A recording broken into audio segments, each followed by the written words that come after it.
this book today, and also my Kindle.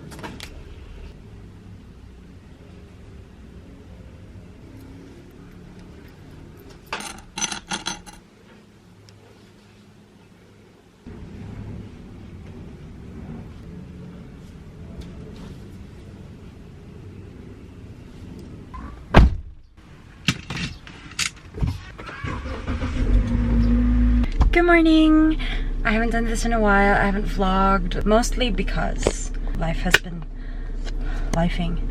But also, it's a new year. It's 2025 and I wanted to start filming again. I lost my charger to my GX7 and I thought it was over. I thought I had to buy a new charger, or I thought I couldn't use my camera anymore.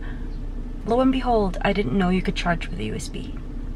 Right here, like right here on this side. Kabila pala, on this side of the camera. Wonders, miracles. It really, like, when I came across that tutorial on YouTube, I said it was a sign that I should vlog today. We're going to work. It's a Tuesday, not the first day of the year. But let's resume life in 2025. Let me try this cinematic mode on the iPhone. It blurs out a bunch of backgrounds and I like that. I think I like that. I hope it doesn't take too much space though. Happy New Year. It's 2025. I heard from someone that they said that this is a perfect squared year. And I think that only will happen once in our life. Like maybe this is the only time. I'm not good at math. Don't know how true that is. If I'm wrong, peace and love. But that sounds pretty special. And it's very human of us to find the little things and the little meanings, even if they're insignificant, but just to find things to be happy about and to make something feel special about. We always have this concept of resetting every time we start a new year, and while that's always been what I've been doing every single year of my life, this year I think I want to maybe not use the word reset. It feels really like locking a box, like locking everything, locking the entire 2024 in a box and just putting it aside and opening a new box. I just want to resume my life in 2025, take with me what I like, the practices and habits that still serve me and are good for me, and leave things behind that no longer are good for me, and you know, we move past. I think this year I will resume instead of reset. There are always this Zumba session happening. I don't know if you guys can see. No, you can't. There's always this Zumba session happening. I think every day. It stopped over the holidays, but it's continuing now. It started during the pandemic. They have these Zumba sessions in front of a McDonald's. It's so crazy, amazing. And it's a bunch of more older women, a lot of lolas and titas. Sobrang cool.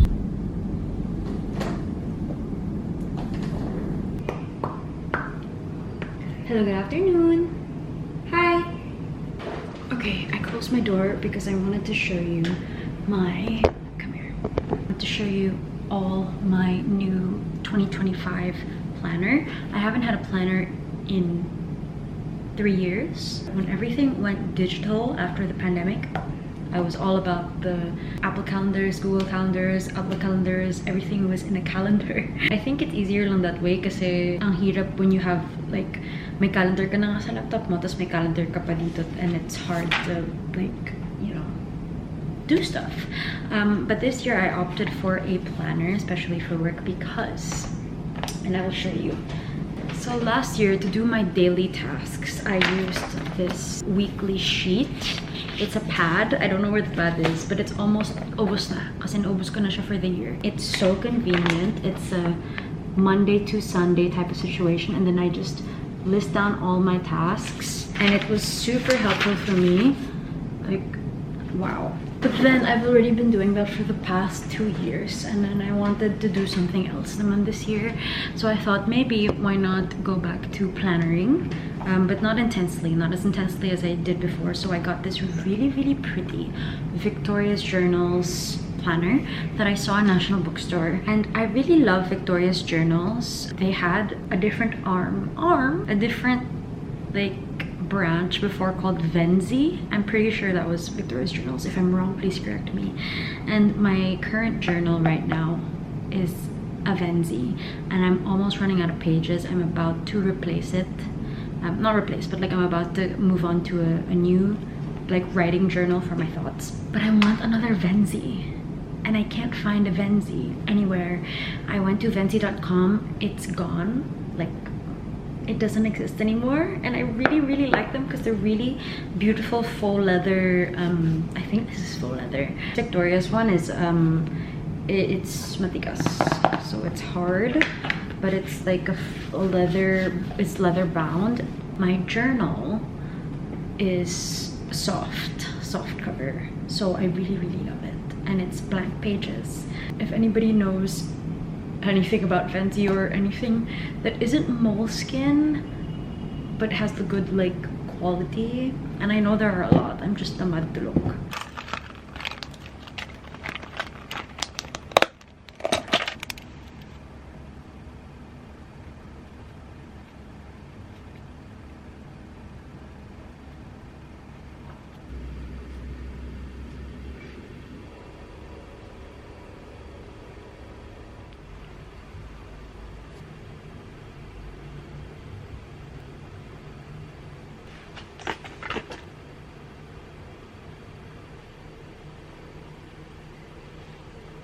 Say good morning to my dog. Sissy. Good morning. Kim. Hi. You're so fat today. Hi. Good morning. It's 6:32 in the morning. I left the house 6:15-ish to get to work before 7 because I am coding today. But it seems like the traffic is not choosing time anymore. It seems like it simply exists.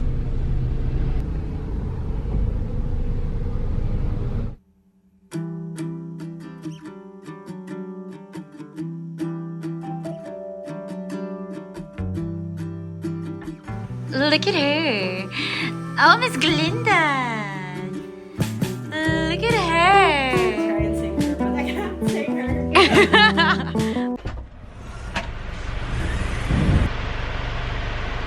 It's the first day of the year, not literally, but the first day of the year that I'm going to actually move. It's already January 8th, by the way, and this is the first time that I'm exercising or moving my body. Do not fret if you did not start at the very start of the year. That's fine. Nobody really starts January 1st, you know what I mean? Maybe someone does, but I'm not that someone. I'm not doing anything major. I'm honestly just gonna do a hot girl walk. I'm just going to try to do at least an hour of walking to get to 10,000 steps. I didn't pack very well today. I didn't bring a fanny pack to bring like my phone in, or like any pack. I don't even know where to put my keys. Yeah, great, amazing. I'll figure it out. I look a little bit more like I know what I'm gonna do, but I'm really just gonna walk. But sometimes I'm just gonna do unserious things, you know? Okay, let's go.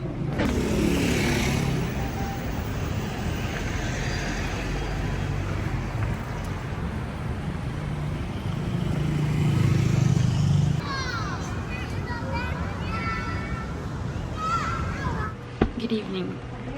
I'll put you near me because my AC is on and it's quite noisy, and my sister is on the other side of the room. So, reading update. I'm so happy that I'm making progress with reading in 2025. I've only finished one book so far. One book, but it's progress. And I'm currently reading 3 or 4 books at the same time. But that's also because with non-fiction, I don't read it in one go. I really can't. Self-help, non-fiction, I can't read it in one go. So I read it sporadically, if you will, and I read it simultaneously. So the two non-fictions I'm currently going over are these two, All About Love by Bell Hooks. This was given to me by my boyfriend for my birthday last year, and it was recommended by my best friend Fiola. She was the one who told him to get it for me. So I'm so happy I finally have this. It's a well-loved and coveted book. It's so hard to look for this pala, apparently. I'm really enjoying it. I'm also reading it simultaneously with the audiobook because I drive, and it's actually nice to hear it's nice to hear words of affirmation about love in the morning when you drive to work. Big Magic by Elizabeth Gilbert. Reading this slowly is so good for my mental health. I read maybe 2 to 3 chapters a week, and taking it in stride and just taking it little by little is so helpful for my soul, because I feel like if I read this all in one go, it won't be as helpful to my psyche. So basically, it's creative. It teaches you to live creatively beyond fear.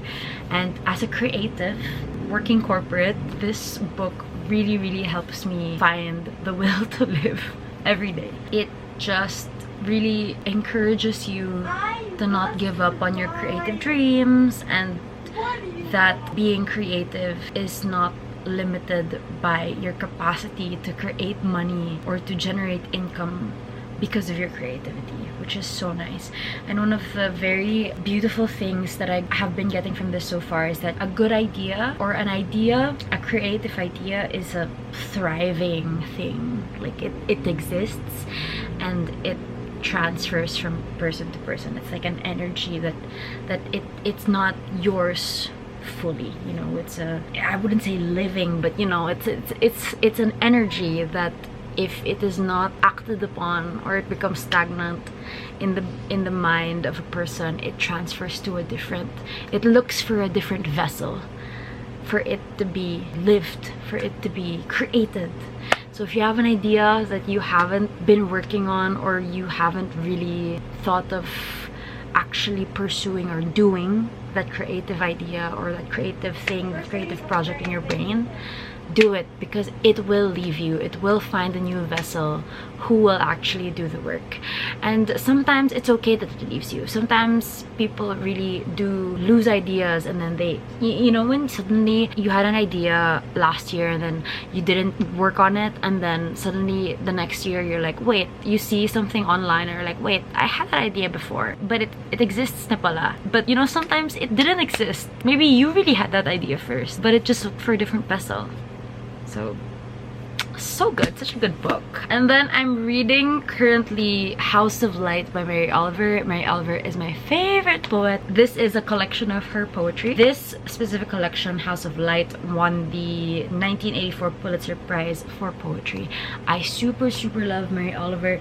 If you have watched my videos before, my favorite poetry book of hers was Blue Iris. My favorite still to this day. But this one is also really beautiful, because she is a woman of nature. She writes poetry about nature and how it connects to the self and connects to life, and how everything is interconnected, intertwined, intersectional, and how we are really just beings of nature. And honestly, everything in the world, society, being socially constructed, everything, all concepts, money, fame, success, it all boils down to nature, because nature was where we were born, where we came from. And then I just finished reading today, actually I just finished reading Ashes and the Star-Cursed King, the second book to Serpent and the Wings of Night. I will tell you my thoughts in a different video, but it was good. I really enjoyed. It wasn't a perfect book, but I really did enjoy. I went on my hot girl walk today. I walked for 2 hours. I ran for a bit in between, not much, maybe for about 10 minutes, but I finished the audiobook during my walk. And you know, something is fun and compelling when time flies while you're listening to it and you have walked 2 hours na pala. And then I'm planning to read this next. This is Daughter of the Deep by Rick Riordan. I've had this for ages. This came out when? 2022, I think. However, I just want to announce that today, oh, it's my bedtime. Today is Monday. Oops, that's so bright. Today is Monday, January 20th, which means tomorrow is January 21st, 2025. You know what that means. Onyx Storm is releasing tomorrow. And I cannot wait. So I'll start a couple of pages of this tonight just because I have nothing to read, and I will start Onyx Storm tomorrow. And I cannot believe we are here. I cannot believe I read Iron Flame when did I finish Iron Flame? I read Iron Flame at the end of 2023. Can you believe that? It's been more than a year. I'm so excited. I'm so excited for Iron Flame. I mean for Onyx Storm. And I cannot believe that Iron Flame ended the way it did. But that's just what makes the anticipation for Onyx Storm so strong, so palpable, so incredibly hot, sizzling, fiery, but also anxious-ridden, crippling anxiety. So a part of me thinks, like, is it because he thinks he won't be cured anymore? That's obvious. So like, I mean, yeah, he won't be cured anymore. Parang he's desperate that she stays alive if something happens to him. Whatever I am, I'm gonna use it to protect her. Dude, I'm so enjoying it. I'm so enjoying it. You know why I'm enjoying being in it? this universe. I love the squad content. Dude, for me, The it's best. squad. It's the You know, best. sometimes I rush through the Satan And Violet scenes. Like even Yeah. The spicy scenes. Yeah. Oh my god, I love Riddock. I love Riddock! I was so super excited if something funny. happens to him. And then I almost cried when he was like, why don't you choose me? Yeah, to like but take he was with you. saying that- And he was like, saying that I've been reading all the books Yeah. that you've been giving me. Yeah. Because he said that something happens when we're not together. yeah. I'm like, And like, I cried. I No, cried. I Same. cried. Same. I think I'm up to that point now that I have no capability of hating this book, the series. Because like, Even if there's a bad even if there's a bad ending or Like, something, I'm I still mean, gonna- I'll still be upset at It's that thing. yeah. But like in general, I'm the just so- serotonin that this gives me, Dude, the universe. the and universe people. and the people, because this is what I'm saying with Serpent and the Wings of Night. I told you about the vampire Yeah. series. It's really nice, but my problem with it is there are not enough people to care about. You know what I mean? Like there's only That's same with True Romance, but I don't like it. It's a Tuesday. I had food poisoning over the weekend. My tummy still feels a bit wonky, especially when I'm seated up. When I'm lying down, I'm fine. When I'm standing up, I'm semi-fine. But it's when I'm sitting down and I'm sitting upright that it feels like there's something stirring in there. I have so many anxieties for this week. I have many deadlines. I don't know if this is a collective experience. When I have to get something approved, I get really, really scared. I don't know, it's such a... Oh! It wasn't hooked this entire time. Work anxieties and Sunday scaries. Well, it's Tuesday now, so why is it not hooking? So much anxiety, but I always have to tell myself that it's not that serious. Like seriously, it's not that serious, and I have to chill. I don't know, I just have to learn how to make things not scary in my head, because there are so many scary things in my head that just Also, I took a sick day yesterday because of my food poisoning, but taking a sick day makes me anxious, and I know that's a bad thing to feel. And if it makes you anxious, then that's not good behavior. Then it means there's something that I should change. But taking a sick day in my current job has never been a problem. It's just a me thing. It's not an issue for me to take a sick day at all, but it's just a me thing. Like I get so anxious about the things that I'm going to miss out on at work, like the tasks that I could have done and accomplished at work, especially this week when I have a deadline at the end of the week. And I've been dreading this deadline for months. But yeah, it's these things, like I get anxious, like I'm coming back to work from a sick day, and it was one day. Like I have to tell myself to chill out.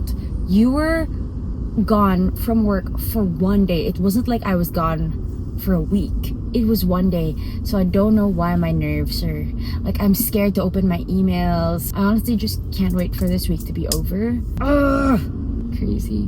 Do you guys sometimes feel like you wonder why you do what you do? And it's not because I don't find a purpose in my job. I love my job.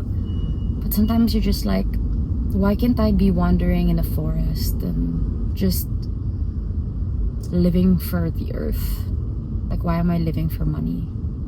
Why can't I just take care of the animals and live in the mountains or by the ocean? Like, that's such an idealized notion of life, I guess. It's not that easy to live in the mountains. It's not that easy to live by the ocean. Like, and see, don't you have these moments when you're like, I have a lot of them, when I am so aware of what I feel and what others feel that I intellectualize everything, and then sometimes I don't just allow myself to feel these emotions. Like, I'm upset about a person, and then I try to tell myself, oh, maybe that person had a bad day, or maybe that person, like, yeah, everybody has a bad day. It's okay for them to have a bad day. Maybe they were also having a bad day, and it's not every day that they're like that, but it's okay for you to feel bad about what they did. You know what I mean? Anyway, so much intellectualizing going on in my life, in my brain. Sometimes I just wish I did do that as much as I did. Like, I already know the world's not black and white. I don't have to tell myself that every time. But sometimes, like with me, I can just sit with my feelings and feel them. A lot of the times in our generation, we're so understanding of communities around us, of people around us. We say, oh, it's the older generation, they really are like that, like there's nothing we can do. Yeah, but sometimes you're allowed to feel bad about the world and what other people do, and you're allowed to. You're also allowed to be kind about it, but you're also allowed to feel. Yeah, just my 8 a.m. thoughts. Going to work. Hope I'm not late.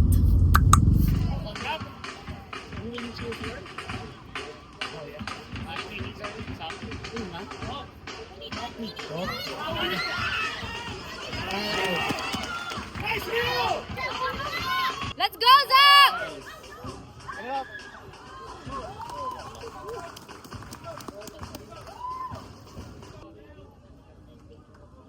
Oh, yes. Let's go! So shouldn't they spread out more? Yeah. So, Because here, look, oh, they're always like the white guys are always like, there's so much of them here all the time. Ah! Yes! Woo! Yes! Let's go! Ah! Shucks. Damn it. you gonna get it?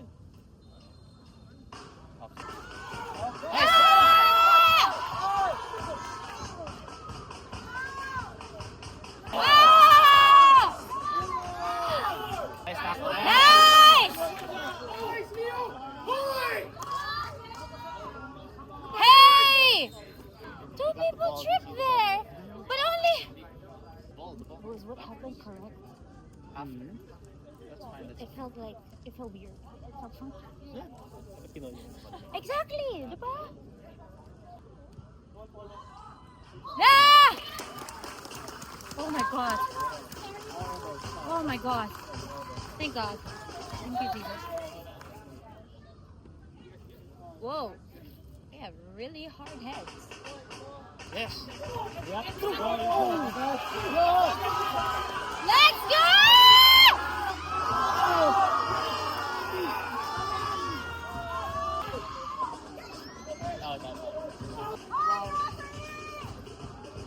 This is intense. I don't like that guy. He pushed him. Oh no. He pushed him on purpose. Wasn't that a foul? Did they call it? Oh my god, so it's completely biased. Hey! What? How come they don't see anything happening on this side of the court? I don't like this anymore. I don't like sports. or I'm okay with tennis. I don't like team sports. I think I don't like team sports. Yeah. Tennis is only until 2 people. Maybe I'm not a team player. Let's go! Ah! Ah!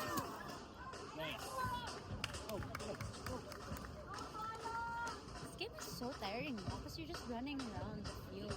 No, not all of them are in full sprint. Some Some of them like to jog. That's the thing. Let's go, Zach!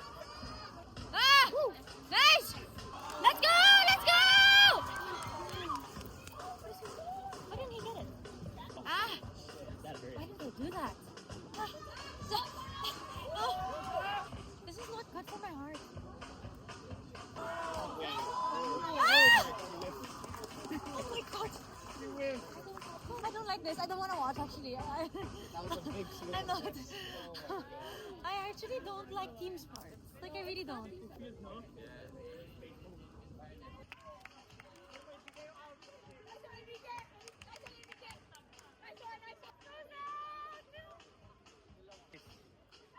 Nice. Go. Go. Yes. Go.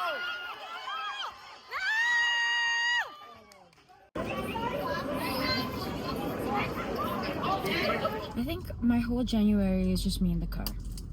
This whole January vlog is just me in the car. I'm in the car again. There is a new store that opened, a new coffee shop that opened near my house. For some context, I live in the suburbs of Pasig. I've been living in this tiny village in the outskirts of Pasig for almost 22 years because my sister's turning 22.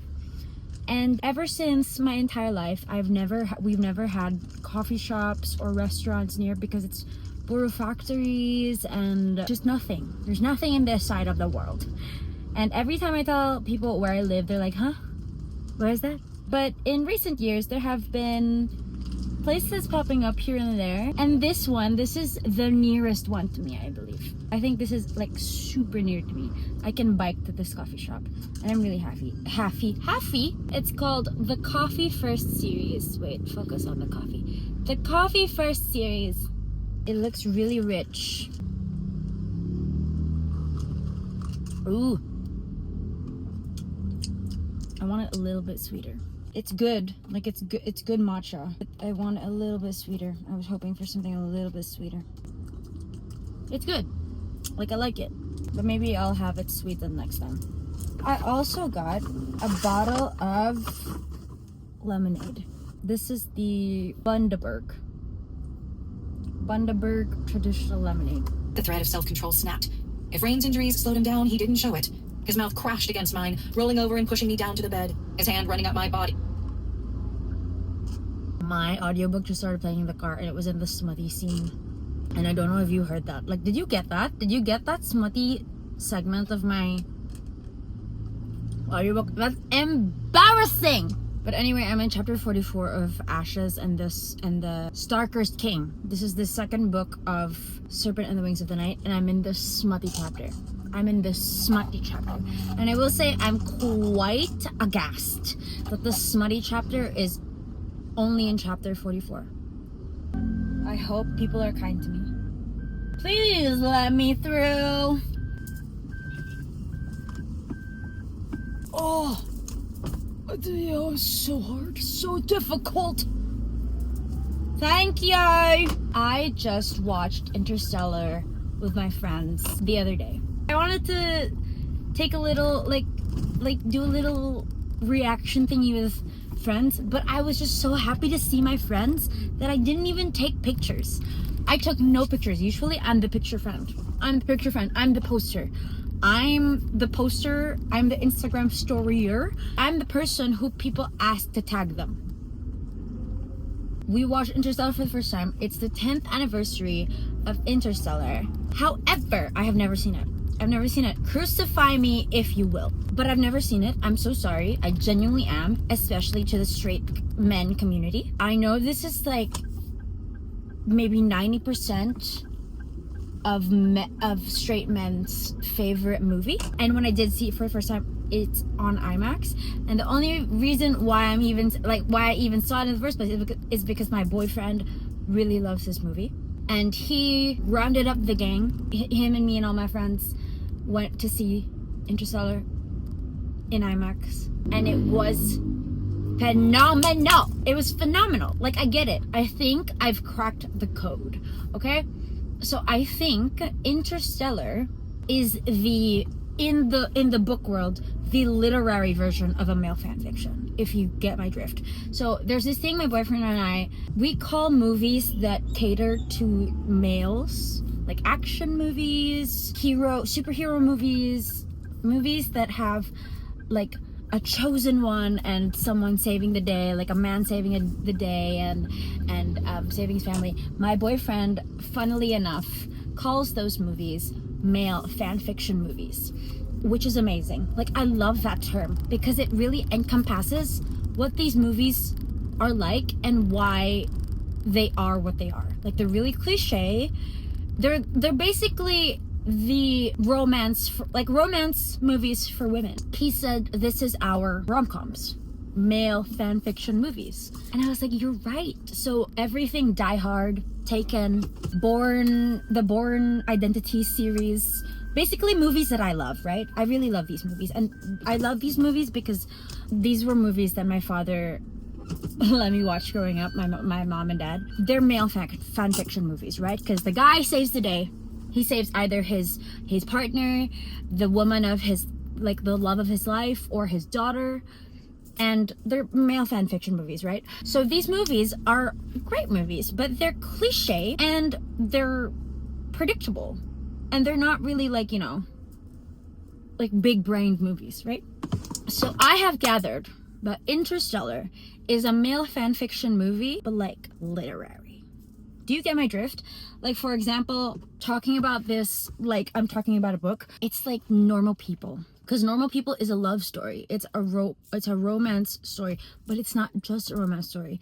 It's a story about humanness and relationships, like deep relationships and miscommunication and just the mundane aspect of being in a relationship with someone and how that can work out or not work out, right? So it's so deep. It's so deep. Normal People is not considered chick lit. It's not considered a rom-com. It's a literary book, but it's also romantic, right? Because we don't really consider romance as literary, right? You get what I mean?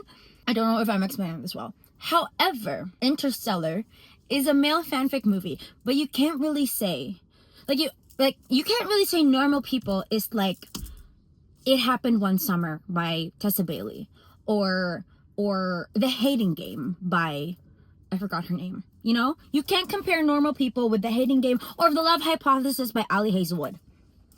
Not in that caliber. But is it about two people who fall in love and who miscommunicate and then fall in love again? And then, you know, have like the test of time and then trials of their relationship and miscommunication. It is. But so is The Hating Game. So is The Love Hypothesis. So is It Happened One Summer, or Unfortunately Yours, or any other Christina Lauren book, right? But it's literary. We don't see it.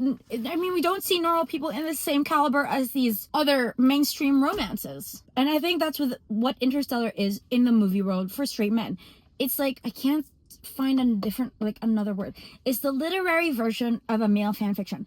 Because Matthew McConaughey's character is basically saving the world. Like, he wants to save the world. He left his family to go save the people from planet Earth because the planet Earth is dying. And against all odds was like science, gravity. You know, the moment I knew that in my head that I was like, this is male fan fiction, was the time when my boyfriend whispered it in my ear. But also when the robot said it's not possible and he said, no, it's necessary.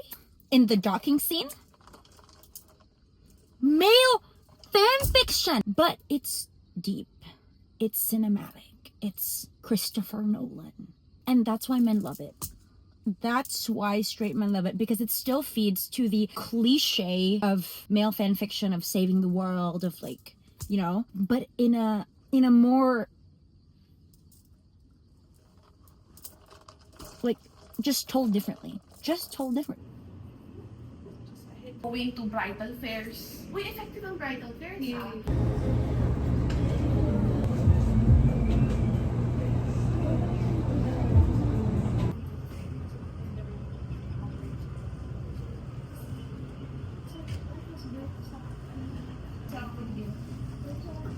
Say hi.